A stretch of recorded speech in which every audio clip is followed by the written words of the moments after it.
This presentation will focus on Domain 1 of Charlotte Danielson on planning and preparation.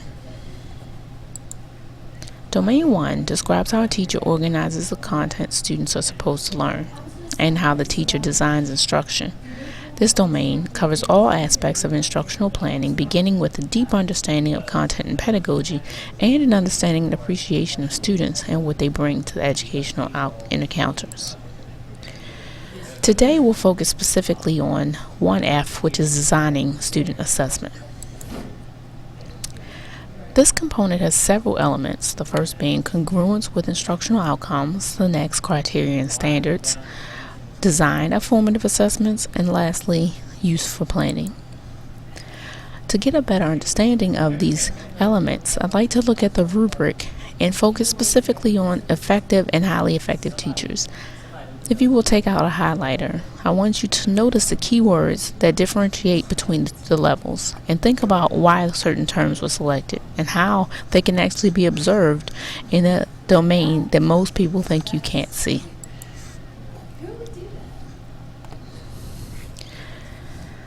Effective teachers, when thinking about congruence with their assessment and instructional outcomes, obviously, they connect their assessment with their learning goals, with their objective, but they also use assessment methodologies that have been adapted for groups of students.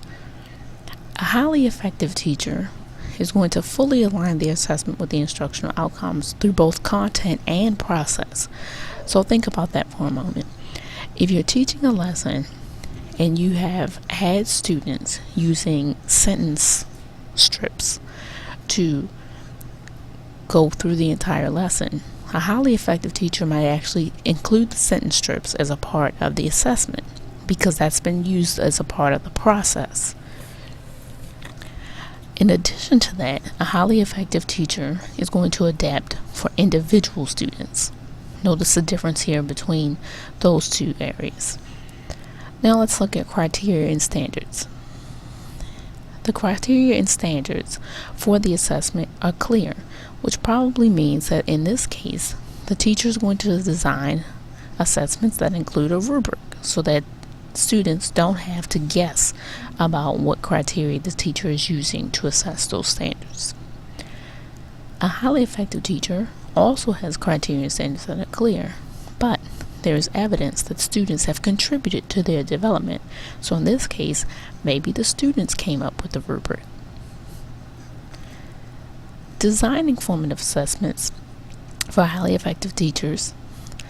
This approach includes a well-designed framework that utilizes information from students as well as teachers. The effective teacher may use a similar strategy, but is probably taking it from his or her own toolbox, as opposed to having students come up with some of the suggestions. Finally, use for planning. The effective teacher plans to use assessment results for future instruction for groups of students. As you've probably guessed, the highly effective teacher is going to plan for future instruction for individual students.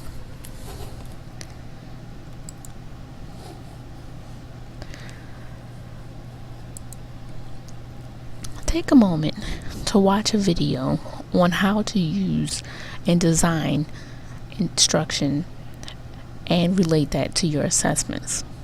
Think about how this customized instruction may increase student success in your classroom. When you've finished, go back to the Arbutus University Wiki and complete the assignment to receive credit for this module.